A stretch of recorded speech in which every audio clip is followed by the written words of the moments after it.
Hey guys, Dave from Nerdarchy here, for nerds, by nerds, hanging out with the full crew today. I'm Ryan. Ted. Nate. And we are going to be doing a GM 911 from Dalen. But before we Dalen, before we get to our normally scheduled programming, there is the little matter of, down in the description below, there is the link to Nerdarchy, the newsletter. So if you guys want to get tips and tricks from us, in addition to stay up to date with what we're doing, or learning about secret projects, or keeping up to date with everything that's going on, that's the best place to do it. And we're also going to start gaming with you guys. Hopefully very soon. Like I think we probably schedule something, get something going for November. Hopefully, cool. We want to make that happen. But anyway, that's where you do that. But back to our GM 911 from Dalen. So he's 40. Just got into the hobby from playing video games. This goes back to actually one of our other videos that we did way back. And he has a pack of kids that he's running D&D 5th edition for. And here's his problem. Like, he's really digging on the campaign module books that have been coming out from Wizards of the Coast, and he actually wants to run the same players with the same characters through them all. The big problem here is each one is basically a campaign setting book. I mean, not a campaign setting book, but a campaign arc. Yeah. You know, and they're designed to take characters from 1 through 15. Can this be done? Yes. Is it going to be a lot of work? Yeah, it is, because you know, you're going to have to go progressively level everything up that much more to be able to be a threat, or add more monsters. You know, you're going to have to jack up the treasure in order to make it comparable. You have to jack up the threat level. Well, if the first one takes you from 1 to 15, and you get into the second one, you could scale things down on the first one, so that, you know, they get through, you know, 1 to 12, and then take the second story, jack those up, and take them like 12 to 20. Well, yeah, that's another thing too. Good point, Ted. You can actually scale back what you're giving out as far as treasure goes, and in the first campaign, in order to make the second campaign more of a challenge. So there was a question of whether his players are going to even want to stay with the same characters, because... Well, no, he says they do want to. Oh, they do. Yeah, that's the issue. Yeah. And he says in the one campaign, the item that's given out, I don't know where he is progression-wise, whether they've already played through, but, like, you know, you get a legendary item and it's supposed to be really powerful, so if it's an end result treasure item, it's useless to the story, but if you're taking those characters on to another campaign, you know, that can be, you know, unbalancing, you know, and he doesn't want to have it, you know, where, oh, well, this only works in certain areas, or, you know, you enter this zone here and you can't use this really cool item that your character really likes, or, you know, so I would probably do it with the legendary item that it's just, you know, maybe you have to figure out things about it, so maybe like keep some of its powers locked, unless they're integral to the story. Right. You could just kind of like, they could have the item and it's almost like a leveled thing where they'll find out different abilities of it as they progress. It's not bad. That's, or somebody else has a claim on it and they have to give it over to the people. Yeah, like maybe. It could be a story thing where, like, so you kind of go off book a little bit and, like, oh, but this goes to this lineage, like it's somebody's ancestral sword that you know are in the possession. And maybe you can get a boon from that. Yeah, right. By exchanging it. Now, one of the things I will say is 5th edition, more so than any other edition, is so much easier to continue using the encounters and monsters from early levels, because everything's still threatening because of bounded accuracy and ACs being pretty low arc. So it still will come into play. You know, monsters don't become irrelevant the way they have in previous editions, and you can still have fun with it. If there's, you know, 5 orcs, you could make it 10 orcs, and you know it'll they're still threatening, because your chances of rolling a 19 or 20, you know, when you're rolling 10 times, are pretty darn high. In fact, you know, in an encounter I had back-to-back with routines of attacks, 2 natural 20s, like, you know, on characters. So, like, the random dumb luck of the dice, man. You don't even. I don't feel like you need 19s and 20s. Well, no, you certainly don't. But, like, I'm just saying, even if they're super high level in comparison to what the level of the monster, or say it's a CR1 or a half or whatever, rolling a natural 20 is still a hit, and it's still going to hurt because it's going to be double damage. Right. You could also exclude some magic items, like don't give out magic armor and shield. Don't give them defensive items. Give them something else instead, so that the armor class doesn't quite get as jacked as high. So you might have a 20 armor class instead of a 23. You're talking about the scope of the entire game only really has like a spread of like 16 points. 17 if you want to get into some of the really crappy monsters, but like a zombie only has an 8 and a Tarrasqua's like a 25. So like that's your gamut, that's your range. And with a player, the worst armor class you can start with is a 9, and the best armor class you can start with is an 18. So if your 18 is only ever going to go up to a 21, 22, maybe a little bit higher if everything you have is magical, your armor class, as Ryan said, is going to be low, and orcs can be a challenge. They might not drop in a single hit, so they can be a threat. And I ran a game this weekend where I had 4 level 2 characters versus a single skeleton and a single zombie, 2 things that are a quarter CR each. And he killed the whole party. All of them. I didn't kill all of them, but I dropped one of the players, and the zombie didn't want to die. Like that went in a completely different direction. Yeah. So wow, this is really crazy. Yeah. So I mean, another thing you could do too. So kind of 4th edition had minions, right? So say in your early goings of these campaign books, that you're essentially fighting low CR monsters that most of them are going to drop in your standard one hit, especially if you're a higher just level. minionize them. Well, what you could do is you could either give them more, or maybe just kind of unless somebody crits them or does an enormous amount of damage, it's going to take 2 hits to drop each one of these. It doesn't, the number of hit points is actually irrelevant. They have to be hit twice, and this way they'll have some longevity, have some ability to affect the combat against the players. You can increase the numbers.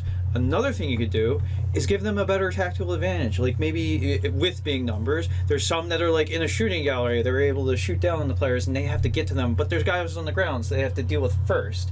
While they're being shot at. While they're being shot at. So tactics to crap out against your party. Another thing is add spellcasters that buff. In the orc scenario, you have orcs, and then you have an orc shaman that casts Bless, that casts Hex, debuffing the party while buffing their own. Except for you can't. I don't think. Well, are they both concentration? 2 orc shamans. Whatever. 2 orc shamans. One orc shaman, one orc warlock. There you go. Yeah. But so adding spellcasters, it adds a complexity to the combat. The regular guys are harder without having magic weapons or weird things going on. Essentially, there's no loot that adds to the creep.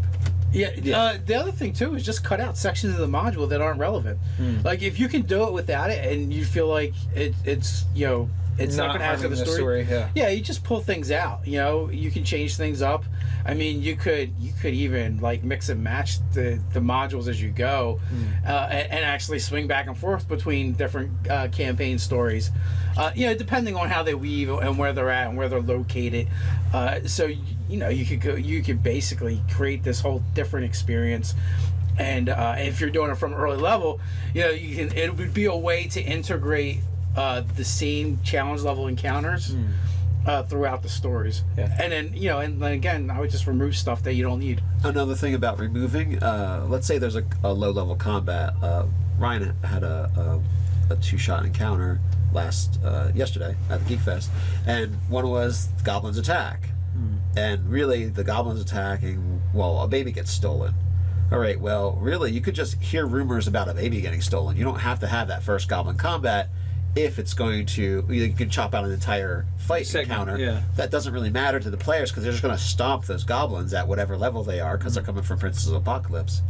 So, like you're saying, cut out unnecessary encounters, but you can still include the information. So you guys can now go. They're dealing with the aftermath of this. Yeah, they're like, we heard a rumor a child was stolen, or they're asked as heroes of the town or heroes of the area to deal with some kind of threat that might have been 2 or 3 encounters to lead up to that main one, and they're just going to deal with the main one because some other guys took care of the mini thing. Well, you know what? I mean, even too, you could just narrate past.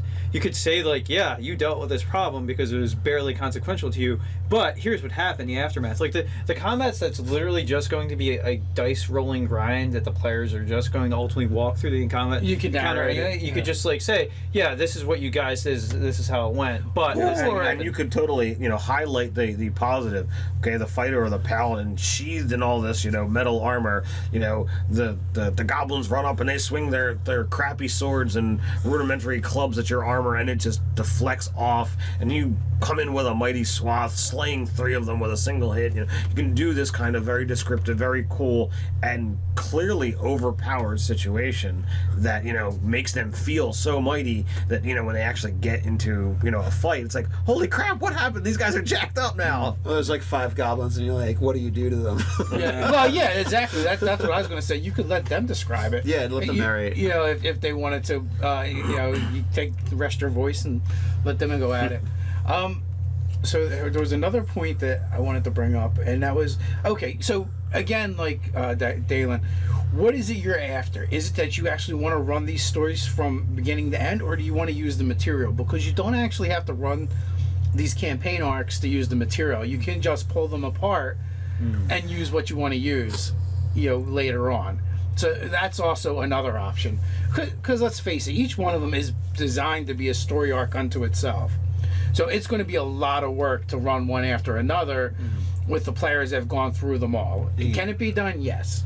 But by the end of the second one, you're probably talking about players that are going to have like epic level boons. Yeah. You're going to 20 level, 20th level. Plus, I can imagine a whole bunch of sticky notes in the second book of like, reduce this encounter to a rumor that they find out about.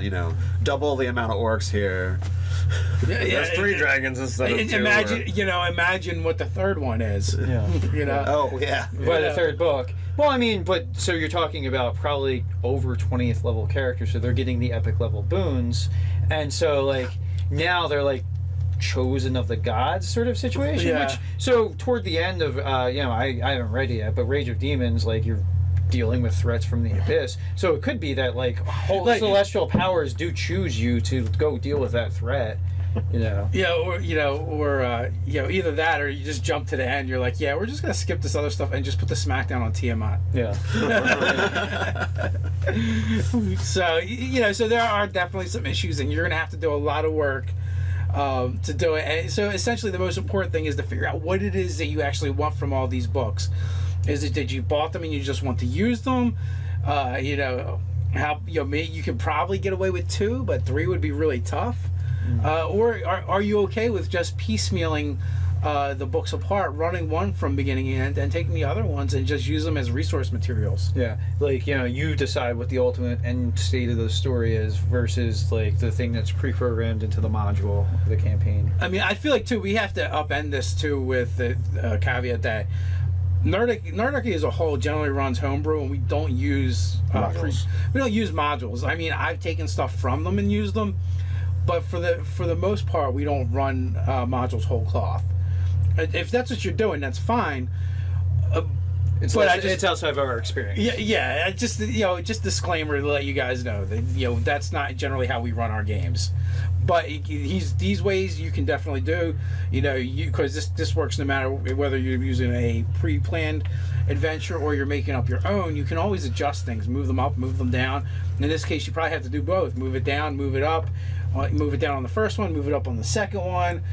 And then you can decide on all the books as a whole. Do you really need to run the whole story arc for everything, or is your motivation something different? Like you got these books and you just want to use them, or maybe there's elements from the other ones you want to use. Yeah, I mean, part of it might just be getting the maximum entertainment value. Like you have this $50 book or whatever, and just you sapping all the entertainment value out of that, like the number of sessions it's going to take to complete this whole story arc. Right, and the point that I want to make is there's other ways of doing than just running it straight through. Like you could literally go back to that book over and over again to pull out encounters and ideas. Right. So if you guys want to chime in on this discussion, put it in the comments below. While you're at it, like, share, even subscribe. You check out the articles over at nerdarchy.com. You can hang out with us over on Facebook for funny memes. And you can patronize us in a good way over on Patreon. So until next time, stay nerdy.